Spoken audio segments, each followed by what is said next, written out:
지금 사도행전에 이 초대교회가 세워지고 많은 시기와 또 박해가 있었다는 것을 보게 되는데요. 처음에는 사도들을 향한 박해가 많았지만 이후에는 집사로 세워진 스데반을 향한 박해도 있었습니다. 그를 향해서 이제 거짓 증인들을 세우고 그를 이제 잡아가게 되는 것이죠. 그래서 이 박해하던 자들의 이 주요 이제 문제로 삼았던 것은 스데반이 하나님의 성전과 모세의 율법이 무의미하다라는 것을 말했다고 이제 주장합니다. 그래서 그로 인해서 이제 거짓 증인을 세워서 이제 이 스데반이 하지 않은 말까지 과장되게 포장해서 그를 잡아 넣은 것이죠. 그래서 대제사장이 이 말을 듣고서 사실인지 스데반에게 묻게 됩니다. 그래서 스데반은 자신이 전했던 것이 무엇인지 그 이제 재판을 당하는 자리에서 또다시 하나님의 말씀을 전하게 되는 것이죠. 스데반은 구약 성경을 근거로 이제 자신의 주장을 말하고 있습니다. 아브라함과 오늘 말씀에서 이제 아브라함과 요셉을 좀 중심으로 말씀을 나누고 있는데요. 아브라함은 그 이제 하나님께서 아브라함을 택하셔서 그 아브라함을 통해서 하나님의 그 언약된 백성들의 이야기가 시작되는 것이죠. 그런데 이 아브라함이 선택되었을 당시에는 아직 성전이 있지 않았습니다. 아직 아브라함은 가나안 땅에도 들어가지 않았습니다. 그런데 하나님께서 이 아브라함을 택하신 거죠. 그리고 이 아브라함과 함께 하나님께서는 교제하셨습니다.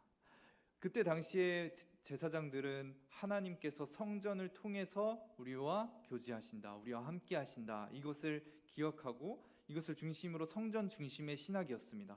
그런데 이 스데반은 성전이 지금 중요한 게 아니다, 아브라함이 그 성전이 없을 때에도 하나님과 함께 했다라는 것을 말하고 있는 거죠. 그래서 이 스데반은 아브라함이 지금 하나님께서 택하시고 함께 하셨다라는 사실을 이야기하고 있는 것입니다. 또한 그리고 요셉을 통해서 동시에 이제 요셉과 함께 하신 하나님에 대해서도 이야기를 하는데요. 요셉이 이 가나안 땅에서가 아니라 어디서 하나님을 경험했죠? 애굽 땅에서 경험했죠. 애굽 땅에서 물론 이제 이 야곱의 집에 거하면서도 하나님과의 교제가 있었지만 그 요셉이 정말 개인적으로 하나님과 깊은 관계를 누렸던 것은 애굽 땅이었습니다. 그 애굽 땅에서 하나님과의 교제를 누렸던, 그 감옥에서 교제를 누렸던 이 요셉을 보아라. 이 요셉이 이 애굽에 가게 된 이유가 뭐냐? 11 형제의 그 질투, 시기가 있지 않았냐? 그들은 할례 받은 자들이었고 율법을 지킨 자들이었다. 그런데 그들을 통해서 결국엔 애굽으로 보내졌고, 그들과 함께 하셨던 것이 아니라 하나님께서는 애굽에 있었던 요셉과 함께 하였다라는 것을 스데반 집사가 전하고 있는 거예요. 그래서 이 스데반 집사는 이 요셉도 가나안 땅이 아니라 애굽 땅에서 하나님을 경험했고, 또 그가 이 할례 받은 자들, 그들로 인해서 오히려 버려졌다라는 걸 말하고 있는 거죠. 그래서 지금 스데반 집사는 자신이 성전 중심의 이 신학이 잘못되었다라는 것, 그리고 율법을 지켜야 된다, 율법을 행해야 된다라는 그 율법주의적인 생각들이 잘못되었다라는 것을 지금 이제 이 아브라함과 요셉의 이야기를 통해서 말을 하고 있는 것입니다. 그래서 그 당시에 이 대제사장과 제사장들, 그 무리들은 계속해서 이 성전에서 하나님을 섬기는 것이 중요하고 율법을 지키는 것이 중요하다고 했지만, 그들은 결국 예수님을 멀리했고 시기했고 예수님을 죽이는 일까지 했었죠. 하나님을 섬긴다라고 생각하고 성전을 섬겨왔던 자들이 오히려 이 땅에 오신 하나님을 죽이는 일까지 한 겁니다. 그래서 이 스데반 집사는 단지 그 성전을 섬기는 것, 그렇게 너희 스스로 율법을 지키면서 의를 쌓는 것이 중요한 게 아니다, 하나님과 함께하고 하나님의 의를 경험하는 것이 중요하다라는 것을 강조하고 있는 것입니다. 스데반 집사는 이 말을 전하는 가운데 사실 굉장한 용기가 필요했습니다. 왜냐하면 그 당시에 거짓 증인까지 세워서 이 사람들이 하려고 했던 것은 스데반 집사를 죽이려고 했던 거기 때문입니다. 스데반 집사를 죽이기 위해서 이 거짓 증인들이 세웠던 그 이야기들이 결국에는 스데반 집사가 사형을 당해도 될 만큼 심각한 죄로 이제 거짓 증거들을 말한 것이었습니다. 그렇기 때문에 이 스데반 집사는 말을 잘못하거나 혹은 자신이 옳다고 생각한 것들을 주장한다 하더라도 이 사람들의 시기와 질투로 인해서 죽임을 당할 수 있는 상황이었습니다. 근데 그런 상황에서 이 스데반 집사는 자신의 주장을 하나도 빠짐없이 다 전하고 있는 것입니다. 그가 이렇게 용기 내어서 하나님의 말씀을, 복음을 전할 수 있었던 힘이 어디서 나왔을까요? 스데반 집사는 하나님과 교제하는 사람이었습니다. 그가 집사가 세워졌을 때 보면은 집사가 세워진 사람들은 성령 충만한 사람들이었습니다. 그리고 스데반 집사는 죽을 때 예수님을 보는 사람이었습니다. 그러니까 이 스데반 집사는 성령 충만하였고 예수 그리스도를 보는 사람이었던 거죠. 삼위 하나님과의 그 깊은 사랑의 교제를 누리던 사람이었습니다. 그렇기 때문에 삼위일체 하나님의 그 사랑과 그 은혜 안에서 용기를 가질 수 있었던 거예요. 그가 정말 하나님과의 교제 안에서 하나님을 사랑하기 때문에 하나님을 전하는 일에 있어서 조금도 두려워하지 않을 수 있었던 거죠. 우리가 사랑하는 사람을 위해서 정말 용기를 낼 수 있는 것처럼 이 스데반 집사도 하나님을 너무나 사랑하기 때문에 하나님과의 그 사랑의 교제가 깊이 있었기 때문에 그 용기를 가지고 나아갈 수 있었던 것입니다. 여러분, 우리도 이 스데반 집사의 모습을 통해서 우리가 도전받아야 할 것은 이제 복음을 전하는 삶, 또 사랑을 전하는 삶, 하나님을 사랑하는 삶을 배워야 하는 것입니다. 근데 결코 이것이 쉽지 않습니다. 오늘 말씀처럼 스데반 집사가 이 복음을 전하는 일을 할 때 당하는 일은 고난이었습니다. 당장에 죽을 수 있는 위협이 그 앞에 주어졌던 것입니다. 우리도 복음을 전할 때 사실 지금 시대에 뭐 죽을 위협까지는 당하진 않지만 사실 너무나 많은 비난을 받는 게 지금 우리나라의 상황입니다. 우리가 복음을 전할 때 어떻습니까? 특히나 이제 뭐 이단들도 많다 보니까 이단에 대한 경계도 심해졌죠. 그래서 더욱더 또 교회에 대한 비난도 많죠.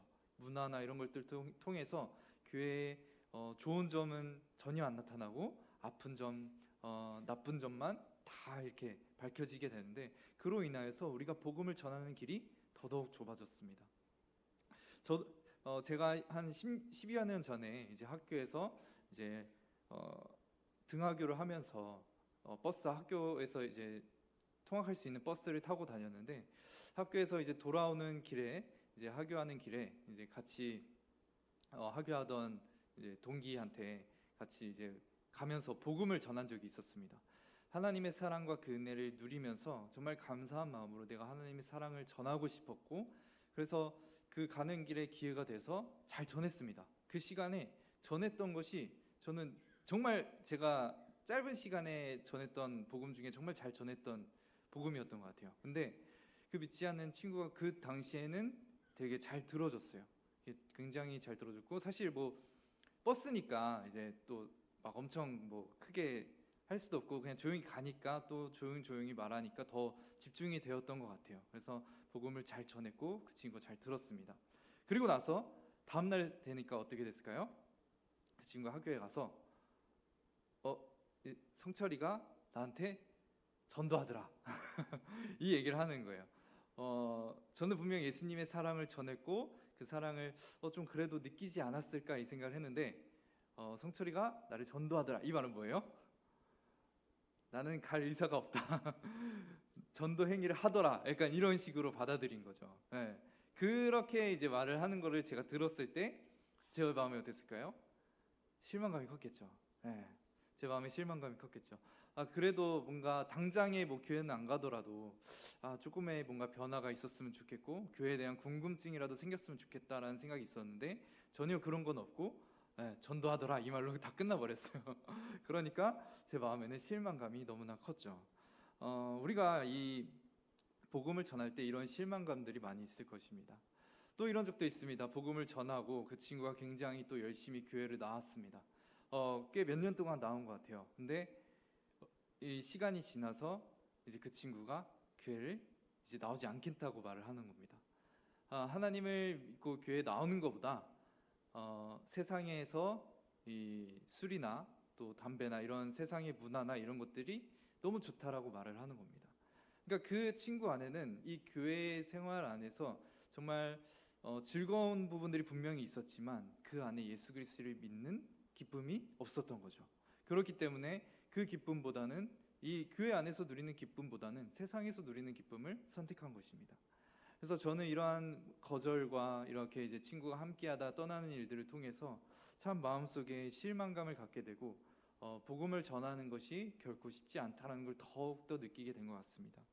아마 우리가 복음을 전하는 삶, 또 특히나 가까운 사람들에게, 가족들에게도 복음을 전하는 것이 너무나 쉽지 않을 겁니다. 그 복음을 전할 때에 돌아오는 반응들은 우리의 마음을 너무나 무겁게 하고 좌절하게 하고 실망스럽게 하기 때문이죠. 저희 부모님이 이제 믿음의 1세대이기 때문에 형제들이 다 믿지 않으십니다. 그렇기 때문에 저는 그러한 모습들 또한 많이 보았습니다. 복음을 전하려고 저희 아버지가 수없이 많이 노력을 하더라도 그분들은 마음이 마치 돌과 같아서 모든 말씀을 다 튕겨내는 것 같았습니다. 이러한 일들이 너무나 많이 있죠. 우리 이제 다음 주면은 설 명절이라서 또 가족들과 만나면서 복음을 전하는 기회가 또 생기게 되는데 우리는 또 그 가운데서 또 복음을 전하면서 실망감을 갖게 될지도 모르겠습니다. 그러나 우리가 그 가운데서도 실망하지 않을 근거가 있습니다. 저와 여러분들이 구원받은 것에 있어서 우리의 공로가 없다라는 것입니다.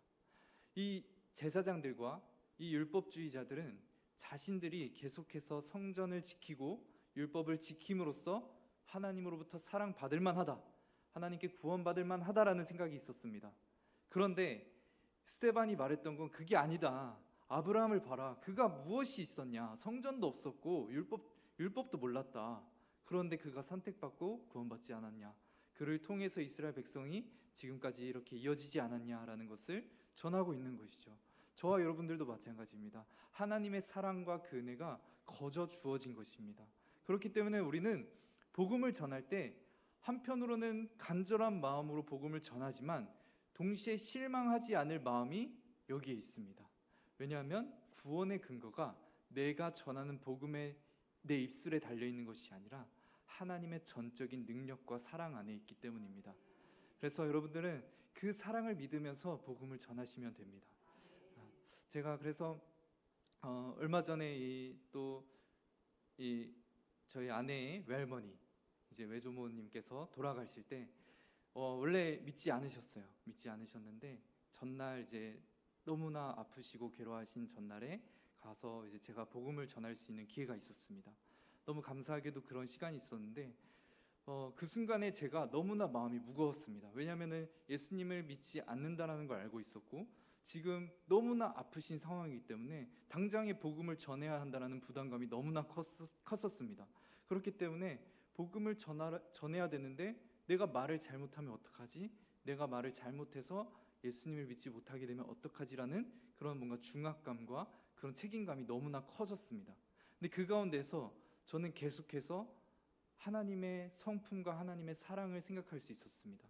하나님의 사랑을 생각할 때 나를 구원하신 그 하나님께서 나의 무언가를 보고서 구원하신 게 아니라 하나님의 스스로의 성품에 따라서 하나님의 그 아름다우신 뜻에 따라서 저를 구원하셨기 때문에 우리 외할머니도 하나님께서 구원하시고자 하신다면 하나님의 뜻대로 될 줄 믿고 담대히 나아갈 수 있었습니다. 그래서 하나님의 사랑을 조금이나마 전할 수 있었고 감사하게도 정확한 의사표현을 하실 수는 없었지만 정말 저의 이 하나님께서 사랑하신다는 그 말씀에 반응하셨던 그 외할머니의 모습을 볼 수 있었습니다. 여러분들 우리가 복음을 전하는 일을 결코 두려워하지 않았으면 좋겠습니다. 물론 사람들의 반응을 볼 때 우리는 실망하게 되고 좌절하게 되고 너무나 마음에 괴롭고 슬픈 마음이 들 때가 있을 것입니다. 그러나 그 순간마다 우리가 계속해서 바라봐야 할 건 우리를 구원하신 그 하나님의 성품을 바라보는 겁니다. 하나님의 사랑을 바라보는 것입니다. 그것을 바라볼 때 우리가 담대한 마음을 가질 수 있고 또 우리가 복음을 전하고 그가 당장의 변화가 없더라도 우리는 평안할 수 있습니다. 하나님의 사랑이 그를 결코 포기하지 않을 거기 때문에 그것을 믿으면서 나아갈 수 있는 것이죠. 여러분 또한 우리가 생각할 수 있는 것은 이 성전이 과거에는 구약 시대에는 하나님께서 그 성전을 통해서 이스라엘 백성과 함께 하셨는데 이 스데반 집사가 계속해서 이야기하는 것은 무엇이냐면 이 성전의 건물이나 이런 것들, 갖춰진 것들이 중요한 게 아니라 성전 가운데 함께 하셨던 하나님이 중요한 거다라는 거였습니다. 여러분들, 우리가 복음을 전할 때 우리가 담대한 마음을 가질 수 있는 근거가 여기에 또 있습니다. 하나님께서는 우리와 항상 함께 하신다라는 거죠.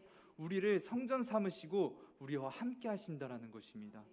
이제는 저와 여러분들이 하나님의 성전이 되었습니다. 하나님께서는 결코 죄와 조금도 함께 할 수 없는데 저와 여러분들과 함께 하신다라는 거예요. 저와 여러분들의 죄를 조금도 보지 않는다는 것입니다. 저와 여러분들을 보실 때 예수 그리스도를 보신다는 것입니다. 예수 그리스도의 그 아름다우심, 그 의로우심을 바라보시고 저와 여러분들과 함께 하신다라는 것이죠. 그렇기 때문에 우리는 함께 하신 하나님을 믿고 의지하면서 또 하나님의 사랑의 성품에 의지하면서 복음을 전하며 나아갈 수 있는 것입니다. 이 안에 우리가 복음의 능력으로 복음을 전하는 것이죠. 우리는 이 복음의 능력, 하나님의 사랑, 하나님의 그 은혜, 이것을 우리가 믿으면서 복음을 전하며 나아가게 되는 것인 줄 믿습니다. 여러분들, 그 사랑을 우리가 기쁨으로 전하며 나아갔으면 좋겠어요. 복음을 전하는 것은 정말 멀리 있는 모르는 사람에게 전하는 것이 시작이 아니라 오히려 가까이 있는 사람부터 시작합니다. 어쩌면 자기 자신부터 시작합니다. 나에게부터. 하나님이 나를 사랑하신다. 하나님이 나를 정말 어떤 상황에서도 포기하지 않고 사랑하신다. 그것을 생각하고 또 우리 구역 모임에서도 하나님께서 우리를 서로 사랑한다는 것을 나누는 거죠. 그 안에서 우리는 하나님의 그 사랑의 은혜에 함께하는 그 기쁨을 누릴 수 있는 것입니다. 가정에서도 마찬가지죠. 가정에서도 우리가 정말 우리 자녀들을 사랑할 때, 또 형제 자매들을 사랑할 때 하나님께서 사랑하신다는 그 마음을 가지고 복음을 전하면서 그 안에서부터 사랑을 나타내는 것입니다. 그러면서 우리가 점점 안에서부터 바깥으로 그렇게 복음을 전하며 나아가는 것이죠. 여러분들이 이 시간 정말 이 말씀을 생각하면서 또 이제 곧 있을 설 명절을 생각하면서 우리 안에서부터 정말 복음의 그 은혜와 사랑을 누리면서 나아갈 수 있게 해달라고, 정말 그 기쁨을 풍성히 누리면서 나아갈 수 있게 해달라고 정말 우리가 함께 이 시간